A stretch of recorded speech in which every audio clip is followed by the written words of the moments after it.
নারায়ে তাকবীর, নারায়ে তাকবীর। আল কোরআনের আলো, আল হাদিসের আলো। আমরা সবাই রাসূল সেনা, আমরা সবাই নবীর সেনা।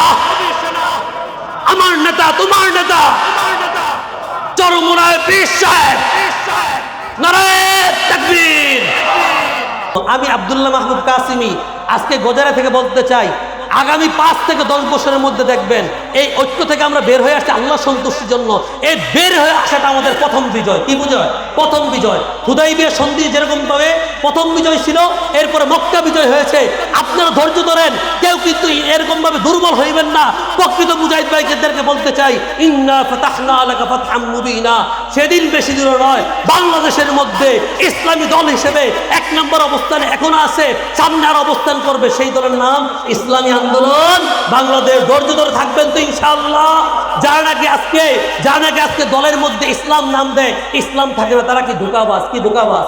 যারা আমেরিকার আদর্শ মানে, ইন্ডিয়ার আদর্শ মানে, আমরা বলতে চাই এই বাংলাদেশের মধ্যে আমেরিকার আদর্শ, হিন্দুস্তানের আদর্শ চলবে না, আদর্শ চলবে মদিনা ওয়ালার। বলেন ঠিক কিনা? নারায়ে তাকবীর। আল্লাহ কবুল করো, সকলে বলুন আমিন। দেখা হবে ইনশাআল্লাহ। দুঃখের সাথে বলতে হয়, আমাদের যেই নাকি জুলাই অভ্যুত্থান গেল, গণ অভ্যুত্থান গেল, এগুলো কোনো রাজনৈতিক আলোচনা নয়। আমরা একটা কথা বলতে চাই, আমরা তো রাজনীতি করি ইবাদতের নিয়তে, আমরা তো ইসলামী আন্দোলন করি ইবাদতের নিয়তে। এবার আমরা দেখেছি আমাদের চরমোনার ময়দানের মধ্যে আমাদের শায়েখ, বাংলাদেশের আধ্যাত্মিক রাহবার মুফতি সৈয়দ মোহাম্মদ ফরিদুল করিম সাহেব দামাত বারকাতুহুম চরমোনার ময়দানের মধ্যে এবার শুক্রবারের বয়ানটা কারা কারা শুনছেন? শুক্রবারের মধ্যে চরমোনায় পীর সাহেব সেই বয়ানের মধ্যে যারা নাকি বলে যে জিকিরের ময়দানের মধ্যে স্লোগান দেওয়া যাবে না, এরকম ভাবে রাজনৈতিক কথাবার্তা বলা যাবে না, আমি তাদেরকে বলতে চাই, আমরা যারা ইসলামী আন্দোলন করি ইবাদতের নিয়তে করি। কি বলি? করি ইবাদতের নিয়তে। ও মাযহাব কামিল नहीं जिसमें सियासत नहीं, ও সিয়াসত কামিল नहीं जिसके साथ তলোয়ার नहीं। ওই ধর্ম প্রকৃত ধর্ম, পরিপূর্ণ ধর্ম হইতে পারে না যেটার মধ্যে রাজনীতি নাই। কি নাই? রাজনীতি নাই। সেই রাজনীতি পরিপূর্ণ নয় যার সাথে তলোয়ার নাই। কি নাই বলেন? তলোয়ার নাই। যারা নাকি, আমরা একটা কথা বলতে চাই, চরমোনাইকে ভালোবাসলে মুজাহিদ কমিটি এক, ইসলামী আন্দোলন এক, উলামা শায়েখ এক, ছাত্র আন্দোলন এক, একটা গাছের মধ্যে আমরা সবাই এক আছি। একটা কথাই বলি, চরমোনাই পীর সাহেব এবারও কিন্তু সব জায়গার মধ্যে আমাদের যে আজকে আধ্যাত্মিক রাহবার আছেন, জুলাই বিপ্লবের অগ্রনায়ক, এবারও শুক্রবারের মাহফিলের মধ্যে তিনি একটা স্লোগান তুলেছিলেন। তাহলে একটা কথা আমরা বলি, এই স্লোগান শুনছেন? আমার পীর সাহেব আল্লাহু আকবার ধ্বনি তুললে শয়তান পালায়া যায়। দেখেন না সোহরাওয়ার্দী ময়দানের মধ্যে বৃষ্টি আসে, আমাদের পীর সাহেব আল্লাহু আকবার ধ্বনি তুলেছেন, বৃষ্টি চলে গেছে। বলেন না আল্লাহু আকবার। আলহামদুলিল্লাহ। এটা কেরামত। এটা কি কেরামত? তাহলে যেটা আমি বলতে চাই, আল্লাহ রাসূল বলেন যে কিয়ামতের আগে মানুষ গানকে জায়েজ মনে করবে। কি মনে করবে? জায়েজ মনে করবে। আল্লাহ রাসূল সাল্লাল্লাহু আলাইহি সাল্লাম বলেন, গান শোনা, গান গাওয়া এগুলো কি হারাম। আজকে প্রাথমিক শিক্ষার মধ্যে, আজকে প্রাথমিক শিক্ষায় আমরা দেখেছি আমাদের যে শিক্ষামন্ত্রী তিনি বলছেন প্রাথমিক যে শিক্ষা আছে, শিক্ষালয়গুলো আছে, বিদ্যালয়গুলো আছে, সেই জায়গার মধ্যে গানের শিক্ষক নিয়োগ দেওয়া হবে। কিসের শিক্ষক? নাউজুবিল্লাহ বলেন। কি বলেন? নাউজুবিল্লাহ। আমরা জুলাই বিপ্লবের পরে জাতীয় উলামা শায়েখ আইম্মা পরিষদ এর উদ্যোগে সমস্ত দলের লোকদেরকে, সমস্ত রাজনৈতিক দলের লোকদেরকে নিয়ে আমরা কনফারেন্স করেছি। সেই জায়গার মধ্যে সালাউদ্দিন সাহেব ছিলেন, অন্যান্য এরকমভাবে এমপি মন্ত্রীরা, অন্যান্য সদস্যরা ছিলেন, অনেকেই ছিলেন। তারা বলেছিলেন তারা যদি ক্ষমতার মধ্যে যান তাহলে কি শিক্ষা প্রতিষ্ঠানের মধ্যে ধর্মীয় শিক্ষক কি করবেন? আবশ্যক করবেন।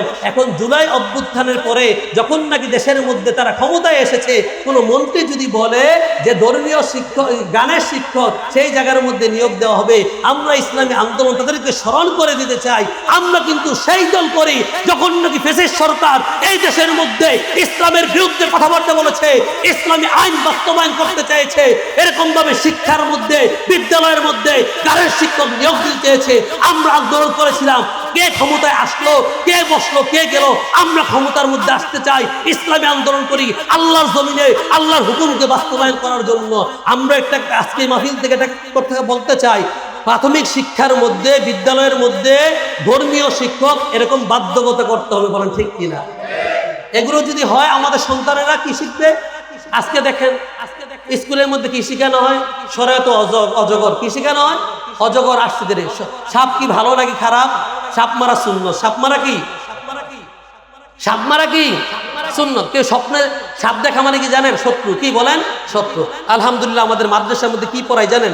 শরেয়তে অজু। শরেয়তে অজু। অজু করো, নামাজ পড়ো, আল্লাহ হলেন সবার বড়। শরেয়াতে আল্লাহ, আল্লাহ আল্লাহ জিকির করি, আল্লাহ আল্লাহ জিকির করি। রশিতে ইসলাম, ইসলাম আমার ধর্ম, ধর্মই আমার ধর্ম। দীর্ঘইতে ঈমান, ঈমান আমল ঠিক করি, নবীর সুন্নাত আঁকড়ে ধরি। আমরা বলতে চাই, এই কথাটা শুনেছি আমাদের দেশের মধ্যে এই বালুয়াকান্দির মধ্যে নাকি কোনো মাদ্রাসার মধ্যে ছাত্রছাত্রীরা মাদ্রাসায় আসলে কি পায় জানেন? বাংলা, অঙ্ক, ইংরেজি, আরবি, দুনিয়া শিক্ষা, জাগতিক শিক্ষা সব কিছু পায়। এই জায়গার মধ্যে কোন মাদ্রাসার মধ্যে আমরা টাকা পয়সা কম নেই। এরপর আলহামদুলিল্লাহ আমাদের মাদ্রাসার মধ্যে ছাত্র ছাত্রী সব বাড়তেছে। এটা দেখে কিছু এরকম ভাবে হতভাগা মানুষ তারা মাদ্রাসার শিক্ষার মধ্যে বলে যাদের সন্তানকে মাদ্রাসার শিক্ষায় পাঠানো হইব তাদেরকে কি 5,000 টাকা করে জরিমানা। কি 1,000 টাকা? 5,000 টাকা করে জরিমানা। আমরা তোমাদেরকে স্মরণ করে দিতে চাই, মনে রেখো ইংরেজরা কিন্তু মাদ্রাসাকে বন্ধ করতে চেয়েছিল, কোরআন শিক্ষাকে বন্ধ করতে চেয়েছিল, তারা কিন্তু পারে নাই। আমরা একটা কথা তোমাদেরকে বলে দিতে চাই, গজারিয়ার মধ্যে আমরা কিন্তু বেঁচে আসে নাই। আলেমুল আমার এই দেশের মধ্যে আলহামদুলিল্লাহ আমাদের এমপি সাহেবকে আমরা দেখতে পাই, তিনি আলহামদুলিল্লাহ ইসলামের আলোকে চলাফেরা করেন। আমরা বলতে চাই, কে কি করো, কোন দল করো, কোন দলের নেতা সভাপতি সেটা আমরা খেয়াল করবো না। কোরআনের বিরুদ্ধে, কোরআনের মাদ্রাসার বিরুদ্ধে, মাদ্রাসার ছাত্রকে যদি তুমি বাধা দাও, ইনশাআল্লাহ আমরা রাজপথের মধ্যে নামবো কিনা ইনশাআল্লাহ। এই সর্বশেষ একটা কথা বলি, সর্বশেষ কি বলবো? একটা কথা বলবো। অনেকে বলে চরমনের যারা আছে, হুজুর ঐক্যের মধ্যে গেলেন, ঐক্যের মধ্যে গিয়ে আবার বের হয়ে গেলেন কেন? এই কথাটা আমি বলি জানেন, আমরা ঐক্য করেছিলাম আল্লাহর জন্য। কার জন্য? 11 দলীয় জোট করেছিলাম কার জন্য? আল্লাহর জন্য। জোট থেকে বের হয়ে আসছি কেন?